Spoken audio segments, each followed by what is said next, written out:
Yesu ashimwe bene data muraho neza. Nagiye kubereza ikaze mu mwanya w'ijambo ry'Imana, ariko reka dutangire dusenga.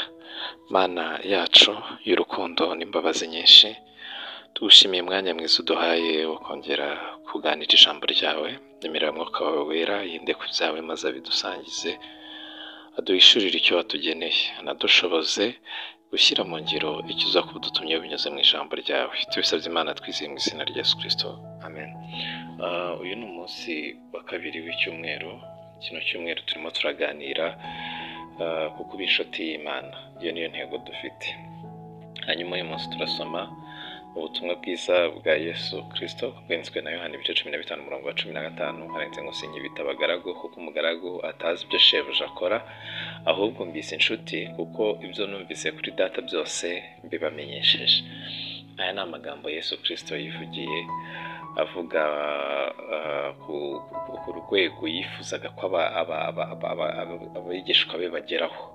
Byari bikiri icyifuzo gusa, ahubwo deja yari amaze kubikora. Avuga ngo mbise inshuti. Imana yacu tugirire neza. Hagati yo kuba umugaragu no kuba inshuti harimo ikinyuranyo gikomeye cyane. Ubundi umubano w'abantu bahindutse inshuti uba ushingiye ku busabane, ku rukundo, ku kuganira.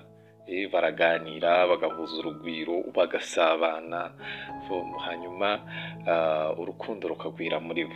Donc hatabayeho ibiganiro, hatarimo ubwo busabane, nta bucuti bwaba buhari. Hari ibiganiro, hari ubusabane, hari kukwiyumvanamo, nicyo twita ubucuti. Imana yacu tugirire neza.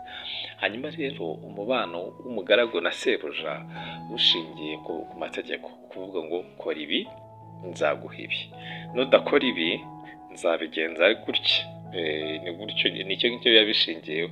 Avuga ati, sebuja agashyiraho amategeko akavuga ati kora ibi ngibi nzaguha ibi n'ibi n'ibi by'ibihembo.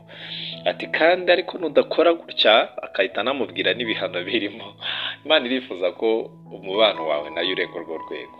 Ni ukuvuga ngo ukora ibi n'ibi n'ibi n'ibi n'ibi n'ibi, nubikora nzaguhereza ibi n'ibi n'ibi n'ibi n'ibi. Ibyo bintu ni byiza rwose, ariko Imana irifuza ko birenga ibyo bigahinduka ubucuti. Imana yacu tugirire neza. Hakaba ubusabane hagati yawe nayo, mukaganira, mugahuza urugwiro. Imana yacu tugirire neza.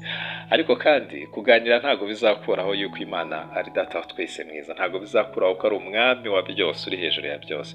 Muri makeya, umwami wa byose arashaka kuduhereza ubucuti. Umunyacyubahiro uruta bose bo ku isi, ufite icyubahiro kitagereranywa n'icy'abari ku isi, arashaka kuduhereza ubucuti. Imana itugirire neza. Ubucuti rero dore ikintu buba bushingiyeho no kuganira, no gusabana, no guhuza urugwiro. Ubucuti bwawe nawe uramenye, ntubutekereze nk'ubuzatuma umusuzugura. Ntibizatume ubutekereza nk'ubuzatuma utubahiriza amategeko yawe nawe uzabyubahiriza, ariko kandi mu rukundo. Imana yacu tugirire neza. Imana irifuza yuko musabana, mugahuza urugwiro. Hirya yo kuzuza izo nshingano zawe, no muri uko kuzuza izo nshingano zawe z'uko uri umugaragu ukwiriye gukorera ubwami, guseriva ubwami, ugakora byose mu nyungu z'ubwami bw'Imana, ugakora byose ku bw'icyubahiro cy'Imana. Ariko kandi nubwo ibyo bikora, kandi nk'uko twaze tuvuze, shebuja nawe hari ibyo avuga ngo agomba guhereza wa mugaragu, nayo nyine ikakurinda, ikaguhereza amahoro. Bya bindi byose nyine bikubiye mu kumvira ibyo yategetse. Nubwo ibyo ngibyo izabikora, ariko irifuza ko birenga aho ngaho, mukanibera inshuti, mukagirana ubusabane, mugahuza urugwiro, ugafata umwanya ukaganira nayo, mukabana ibihe byose. Imana irifuza yuko umubano wawe nayo ugera aho ngaho. Imana yacu tugirire neza. No muha umwanya, Yesu Kristo numuhereza umwanya, azenda ku bya data bigusangiza. Bwa buzima bw'Imana azabukuzuza binyuze mu busabane bwawe nawe. Imana itugirire neza. Kwa gukiranuka kwa data wa twese, kwa kuri kw'Imana, ya mahoro y'Imana, rwa rukundo rw'Imana, n'ubwenge bw'Imana, ibyo bintu azabigusangiza binyuze mu kiganiro. Afite byinshi akura kuri data wa twese, kuko niwe rembo ritugezayo, niwe muyoboro utugezayo, niwe nzira itugeza kuri data wa twese, ni nka cano itugeza kuri data wa twese, ni nka we rusinga rudukura mu byinaha rukadushyitsa kuri data wa twese, niwe connection connection yacu n'Imana. Arifuza rero yuko usabana nawe, umatana nawe, uhambiranwe nawe mu rukundo rw'Imana, hanyuma yende kuri bya bindi bya data wa twese abikuzanire. Ni nka wetiyo iri bukure ubuzima bw'Imana hejuru ikabugushyikiriza. Ni we nzira iri bunyuremo iby'Imana byose ngo ibikuzanire. Imana itugirire neza.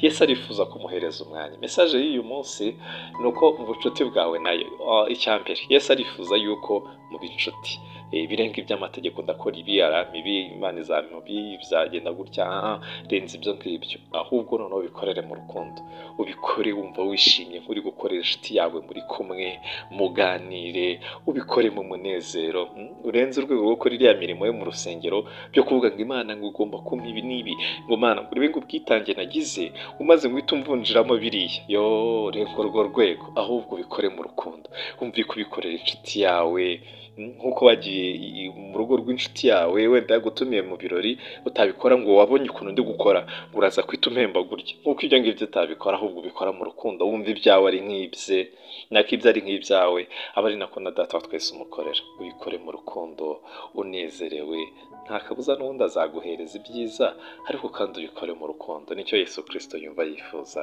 kubigera aho ngaho. Urakoze cyane. Yesu mukundane nk'inshuti, umuhereza umwanya musabane. Ubuzima bw'inshuti bushingiye ku gusabana no kuganira, birenga iby'amategeko byo kuvuga ngo nk'ibi nzaguha ibi, ndakora ibuzami ibi, no, musabane, n'ibyo ukoze nabyo bikore mu rukundo nk'ukorera inshuti yawe. Yesu aduhana umugisha.